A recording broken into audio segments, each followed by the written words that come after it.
KLSM, baik dari Umar, Apik, dan Elsam yang saya hormati dan kami muliakan.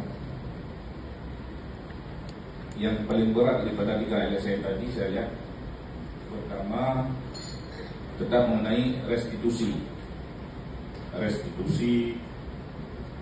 rehabilitasi, kompensasi, dan jaminan hidup.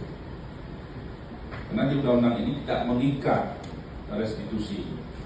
Apakah di perubahan kedua undang-undang tentang perlindungan saksi dan korban ini bisa kita ikat seperti pengadilan-pengadilan tentang narkoba, yaitu tentang restitusi antara pelaku dan korban? Apakah nanti bisa diikat bila pelaku beralasan tidak mampu dan lain-lain, bisa kita buat pengganti atau subsidi dengan penambahan hukuman? Kebiasaan kalau mendapat penambahan hukuman yang berat, pasti mereka tetap berupaya untuk memberikan restitusi sebagaimana putusan pengadilan. Nah, sementara pemerintah juga tidak bisa lepas tangan, yaitu dengan kompensasinya. Pemerintah harus mengawal karena ini lahir dengan undang-undang LPSK ini. Jadi ketika LPSK ini kadang-kadang ada benturan-benturan juga tidak sepaham, baik dengan undang-undang pengadilan HAM, undang-undang TPPO, dan undang-undang tentang tindak pidana teroris. Ini juga harus disinkronisasi pada semua undang-undang ini agar tidak tumpang tindih, tidak terjebak undang-undang tentang LPSK ini di ruang di mana ada kepentingan-kepentingan lain karena diatur oleh undang-undang lain yang hampir sama.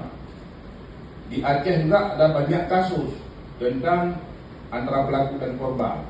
Yang paling banyak adalah pelaku dari perusahaan dengan korbannya masyarakat. Yang mereka kita lihat sanggup dan mampu untuk membayar restitusi karena mungkin ada dukungan-dukungan orang-orang yang super power kata tadi di atasnya, maka mereka mengelak dan beralasan masing-masing, macam-macam alasan mereka. Makanya di dalam undang-undang ini perlu penguatan khusus. Yang pertama tentang perlindungan saksi. Jangan sampai nanti saksi yang jadi korban kalau saksi tidak dilindungi. Karena bukan semua masalah biasa, ada masalah khusus yang luar biasa. Ketika saksi tidak dilindungi, maka dia akan jadi korban. Maka di dalam undang-undang ini juga kita dengan aparat penegak hukum harus sinkron. Karena apapun yang kita lakukan, penegak hukum harus ada di belakang kita, bahkan satu saat di depan kita. Baru kita bisa berjalan dengan normal dan lancar. Kalau tidak, ini pasti macam-macam. Itu saja pimpinan. Terima kasih. Assalamualaikum warahmatullahi wabarakatuh.